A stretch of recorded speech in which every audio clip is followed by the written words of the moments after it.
let's go for a ride. It's 3:55 a.m. Holt's Superintendent David Hornak is bundled up and on the road with an important decision to make. Right now, if it just stays snow and we get 2 inches, we'll probably be in session. He says calling to cancel school isn't easy. Why he, along with other superintendents, test the roads out before parents, staff, bus drivers, and students have to. Good morning, Dory. How are you? There's probably an inch or two of snow. I haven't found any spots of ice, which is good. Hornak says he's testing for traction, searching for salt trucks, and scanning sidewalks to see how easily students who walk can get to school. So we have lots of moving parts that we have to be aware of, and all have some complication. And it's not just about risking safety on the way there. Hornak says he's also thinking about how students will get home after school. I'm starting to slide through intersections. How about you? Well, I'm on a north-south road right now, and it's nasty. Wind is snowing and blowing. Visibility's a challenge. We could open and take a chance, but then at dismissal, what would we end up with? And I just think it's too dangerous for our walkers. A lot of concern for student safety and for overall safety for staff as well. In just an hour and a half, Hornak got 6 phone calls from nearby superintendents and Holt's transportation director, all touching base.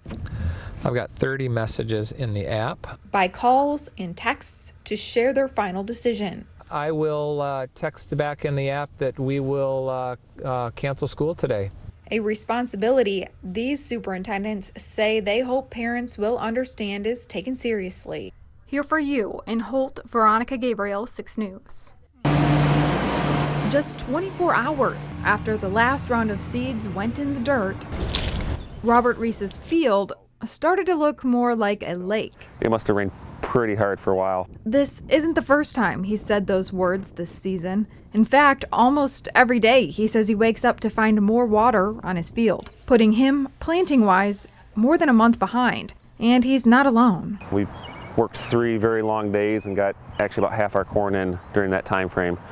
And so there's a lot of people that didn't turn a wheel until June. According to the U.S. Department of Agriculture, there were only 2.5 days in May suitable for planting in Michigan, a state where farmers say corn contributes roughly $2 billion to the economy. Every bag plants 2 acres of corn, a little 2.5 acres of corn. And so this is all, some is extra inventory, some is that we did not get in the ground. And then this does not include starting to get returns from all my customers. The USDA says this season only 33% of the corn had been planted as of early June. That's compared to the 5-year average of 73% at the same time. Talked to several friends that have, 80-year-old grandpas, and they've never seen a spring like this. With oversupply having sent prices down in recent years and a trade war with China, it may mean higher prices for consumers when the crop comes to harvest.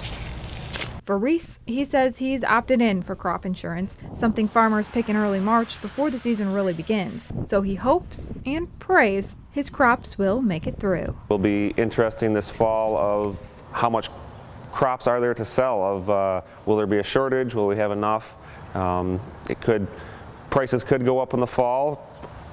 You don't know at this point. It's experiences like this that draw car lovers to the auto show each year, getting the chance to sit inside the latest and greatest vehicles as they hit the showroom floor.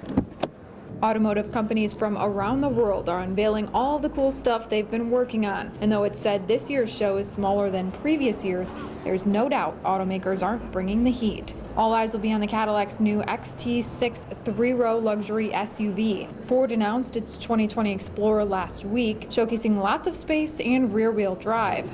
For the first time in about 20 years, the Toyota Supra will return to the stage. We'll see an updated Passat from Volkswagen, Fiat Chrysler will show off a heavy-duty version of its Ram 1500 pickup, and Infiniti will offer up its first fully electronic crossover concept. Between the shiny cars and virtual reality, this year's event will be one for the books. It's also the last time Detroit will host the auto show in January. Starting next year, it will move to June, which has been promised as a one-of-a-kind auto experience, showcasing cars outside the Cobo Center's 4 walls. The show opens to the public this Saturday and goes through the 27th. Here for you at the North American International Auto Show in Detroit, Veronica Gabriel, 6 News.